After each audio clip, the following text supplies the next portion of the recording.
to be here with you and to see this sea of pink survivors. You are all my inspiration, and I am honored to be a sister with you.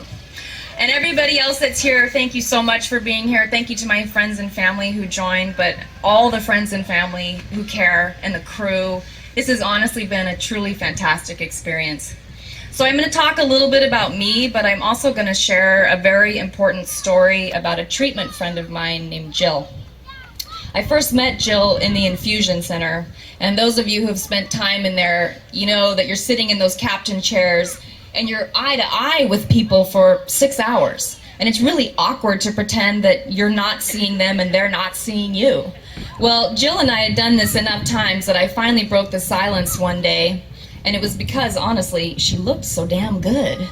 And I said, Jill, what is it? How do you wear the wigs? They itch. They're hot. How do you do this? And she said, my friend.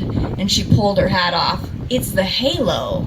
Now, for those of you who don't know what a halo is, it's a band with beautiful tresses of hair that hang down. Your shiny baldness comes through, allows you to sweat. It's brilliant. Genius. I went out and got one. Jill knows what she's talking about. So then Jill continued to follow me through the treatment program, and the next step was manicures, pedicures, because my fingernails and toenails have historically looked horrible. So she worked hard at trying to teach me things, and during this time, we talked about why we were there, obviously. And what I learned from Jill is that in 2008, the financial crisis hit her family unbelievably hard. She lost her job. Her husband lost her job. They lost their house. They lost their insurance. In 2009, Jill felt a small lump in her right breast, and she went to see a very overworked internist who said, watch and wait. Jill did not go see an oncologist. Jill did not have any further diagnostics done. By the time the cancer was really caught and there was financial aid to assist her in the system, she was stage 4. She would have been stage 2A, and her likelihood of cure would have been immensely higher. So Jill was a real inspiration to me, and part of the reason I wanted to be behind Avon, learning what Avon does. And I gotta say, yesterday, the most powerful moment of the walk for me was seeing that van out there that provides screenings for women. That is amazing. That's why we're here. Jill told me that the watching and waiting, devastated her. And I said, I'm devastated too, but I didn't watch and wait. I just didn't know. I'm a stage 4 cancer patient now. And I've had my own Lifetime Television for Women moments of sobbing in the shower and wishing this wasn't my life, but it is. And what I've learned is, what I love about all of you guys and seeing Avon is you've got to be a fighter.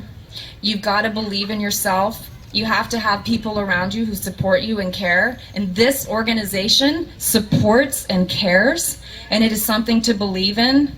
And also, the access to medical care is critical. I have good insurance. I have amazing employers, families, and friends. I have people who went to bat for me to get me the best doctors to understand my strange subset disease. Well, a lot of people don't have that. Jill did not have that. And Avon helps fight for people like Jill who deserve it every bit as someone like me. Last year, I was on the bridge during chemo when all of you were walking by. It was pure serendipity. I had no idea the Avon Walk was happening. And I was a total chemo waif. I was exhausted, I was skinny, I was terrified I was gonna die, and I really didn't know what even to think about, to look forward to. And one of you walkers stopped, and you gave me a hug, and you said, I'm so proud of you. And I looked right back at you, whoever you were, and I said, thank you for what you are doing. And this year, come hell or high water, I was going to be here, and I was going to do this walk, and I didn't know how far I could go because I still get treatments every 3 weeks. I walked the whole thing!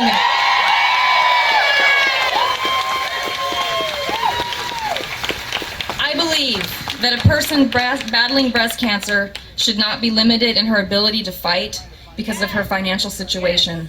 And what you have done here, step by step, mile by mile, you have helped make that true, that opportunity can exist for everyone. Our footsteps, we have made a change in the world.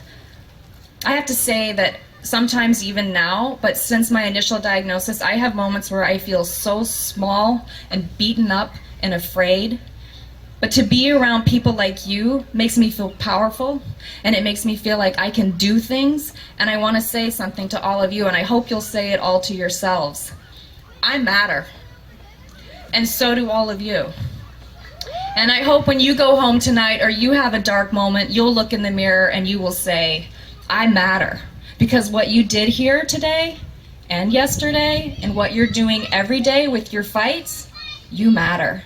Thank you for letting me be here with you.